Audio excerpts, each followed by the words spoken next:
Well, I've been working with indigenous peoples for many years, from the Mosquitoes and Mayagnas in Nicaragua to the Yanomami and Surui and Guarani in Brazil, and now, of course, here with the Ashaninka, the Creamy.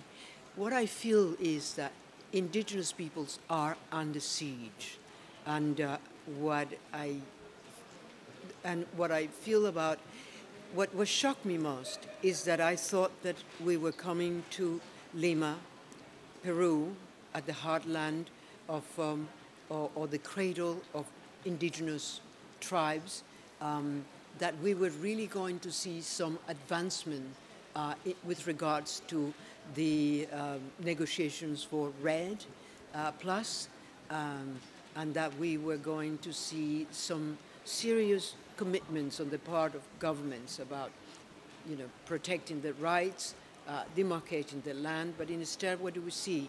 We see the killing of a leader in Ecuador, Jose Tedesca from the Shuar.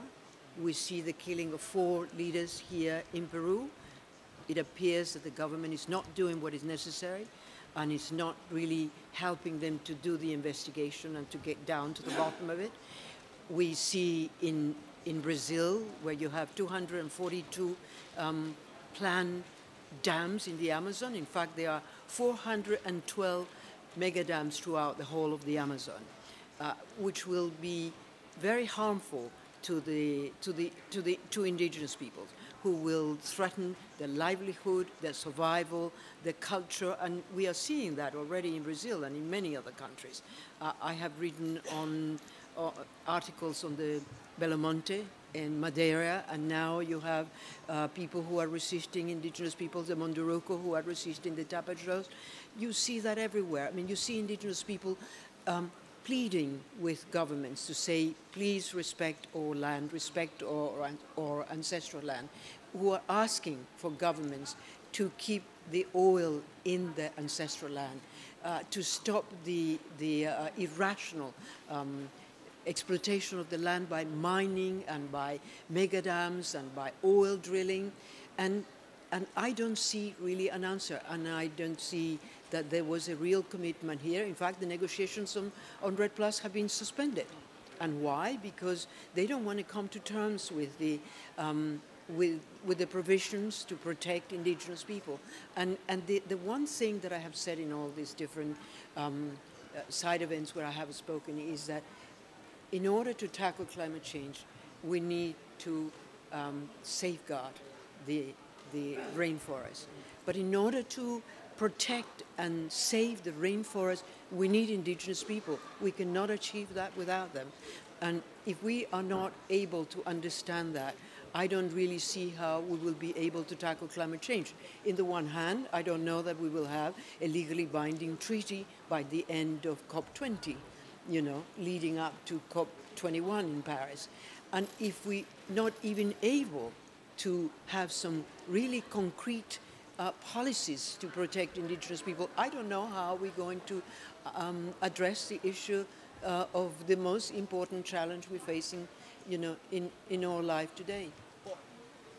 In many respects, though, that's a role for those national legislations, isn't it, rather than the UN per se. I mean, what would you like to see from some of these Latin American leaders? Because they have been saying at this conference, particularly the Peruvians, but also other leaders from Evo Morales from Bolivia, have talked a lot about indigenous peoples and the need to protect them, give them their rights and give them their say in this forum. So, aside from all the talk, what more would you like to see from these Latin American leaders? My problem is that all of these, or many of these leaders, are talking the talk but not walking the walk, and that there is a lot of empty promises, because I have spent a great deal of time throughout my life with indigenous people, and in particular here at COP20. And what I'm seeing in Bolivia, including what I'm seeing in Ecuador, what I'm seeing in Brazil, what I see in Nicaragua, it is not really a response on the part of Latin American leaders towards their indigenous people.